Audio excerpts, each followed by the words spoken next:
Before I got into iRacing, I always thought I had made the smart choice by staying away, because subscription model. I think it's a rabbit hole. Call me stingy, but I prefer my games fully bought. Pay once, own it forever. I used to feel a little sorry for people dropping money every month on iRacing. And now, as one of you, I regret not starting sooner. I've got a 6-month subscription and I'm loving it. Been playing a lot off camera, mostly sports cars, but I'll explore other classes too. This is the first episode of a new series, Rookie Chronicles. And before we start, there's 2 things you should know about me. First, I love rallying, it comes naturally to me. Second, I don't have much experience with online track racing.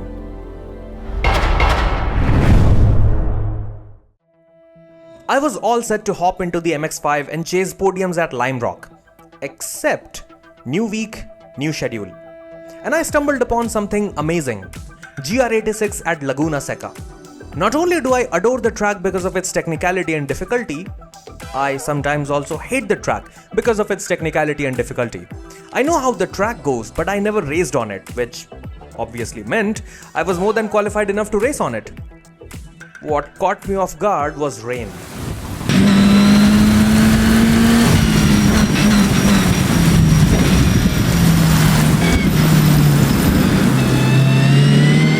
Having no prior experience racing in wet conditions, I have to say, it really tests you as a driver. You have to hunt for grip, and you cannot afford to be slow. I kept spinning out on my qualifying laps, which meant I would be starting from the back of the grid, P14.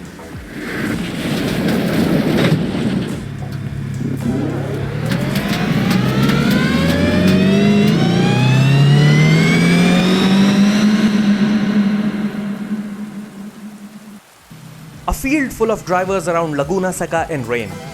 What could go wrong? Except everything. Some were already slipping during the formation lap, but I gave it my best. Bit by bit, people slipped. Some lost their rear end, some locked up their tires, and I was trying my hardest to keep it clean. Except I was struggling equally, if not more. I spun out while chasing P5 and in the end somehow managed to finish on P6. That did negatively affect my safety rating, but I'm not here to chase numbers. I'm here to become a better driver. Except this mindset didn't kick until day 4, but I'm getting ahead of myself. I lost a bit of safety rating but didn't let that pull me down. I knew that the best way to acquire more safety points was to go back at it again. When I say that out loud, it does sound like a foolish idea, especially considering when I had the option to race MX-5 on a dry track. Yeah. But for the record, I play Elden Ring for relaxation, so no. I was not going to quit just because Laguna Seca was giving me a hard time. So I went in again, except there was no rain. It was a bone dry track with some clouds. I did okay on qualifying and started at P9.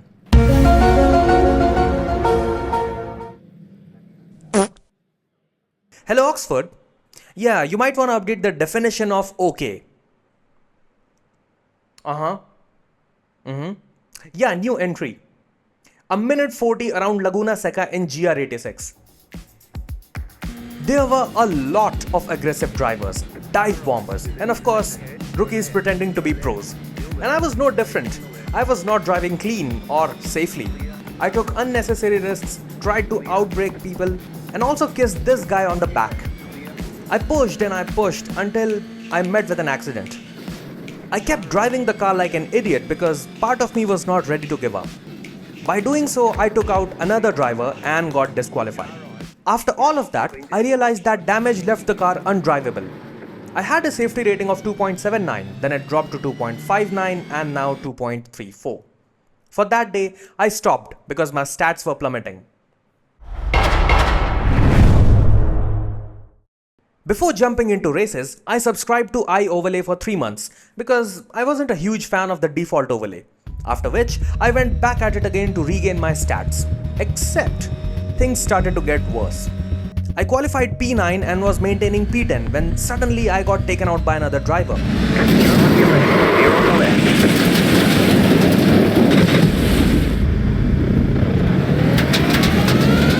I was super pissed. I lost positions but kept driving and regained P10. Then on lap 8, I met with another incident with the same guy. What are the odds? I got wheel damage and was forced to retire.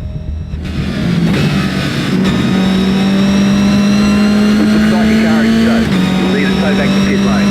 Press and hold the reset button and we'll come and get you.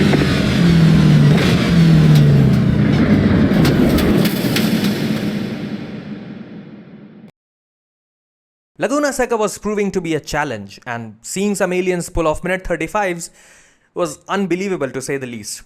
I thought my minute 40 was fast, but somehow they were 5 seconds faster. 5 seconds! That's like 90 years in car terms. Needless to say, the first race of my day went awful. My confidence was shot and I started to doubt my skills.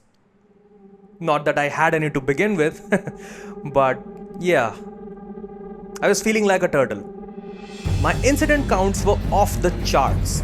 With each driver passing me, I kept panicking, committing more and more mistakes by trying to regain the position or chasing another driver.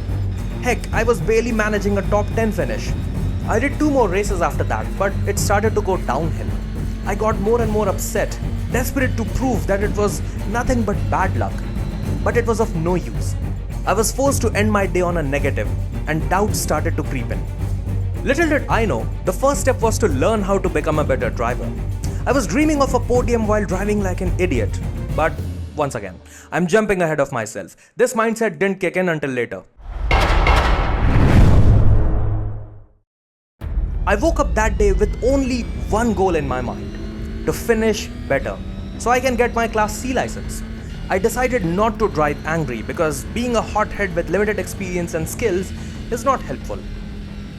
So there I was, maintaining a decent pace when I hit someone from behind. Car right. Clear on the right. Car right. Clear. The incident count was on the higher side, but on the other hand, finishing on P5 felt good. Since it was a decent start, I decided to do more races. Second race, I qualified P9, was doing well until me and this driver decided to see who would yield their position first on a corner where no one should pull off these sort of stunts. Neither one of us yielded, and it didn't end well. No surprises there. But then on lap 5, this driver pushed me off the track. I don't know why, but it happened. Then a few moments later, justice was served, and I gave him a little boop. I did check the replay and was unsure if it was intentional or he could not see me, but I was the one off track, so yeah, it sucked. I managed to finish P5, but the incident count was dangerously close to being max, which could have resulted in a disqualification. I had to learn how to drive better, so I went in again and qualified P8. Not bad. Except, I spun out on the first lap and lost my position. It was exhausting. I managed to finish P9, but once again, the issue lied in my driving. I browsed Reddit, searching for answers. Why was my safety rating plummeting? Was it my driving skills? Was it other people? What was it? And the answer was right in front of me. I had to stop chasing the stats. I don't speak for everyone, but in order to get better, you have to learn the ropes. I was rushing to the end, which for me was Class C license. You don't rush to the ending. You enjoy the process. And that was my plan for next day. With a fresh mindset, I joined the race. All I had to do was to have a good time and keep the incident count low. No angry driving, no blaming others, just seeing how I can avoid incidents and carry on cleanly. And that's where things started to click. I started on P9 and drove without a care for the stats. I was there to enjoy myself. And honestly, I had a blast. Not only did I finish P7, but my incident count was super low. All I had to do was avoid unnecessary risks, focus on my own driving and not care about faster drivers. I didn't have to fight for a position, it happened naturally. With this fresh mindset, I jumped on another race. And that is where I made a mistake. Because of packet loss, I foolishly removed my car from grid and started from the pits. But hey, I was there to have fun. I tried to regain my position in a non-aggressive way, but it didn't help very much. I finished P13, but look at my incident count. I was super happy with the result, and that's where my safety rating started to go up. In the end, I see this as a win in my book. I was a worse driver when I was chasing stats, but in just 4 days, I clawed some of them back by driving smarter. Laguna Seca became Laguna Suffering, and I kind of enjoyed it. It stopped feeling like an enemy and more of a mentor. It punished my arrogance, exposed my flaws, and forced me to grow.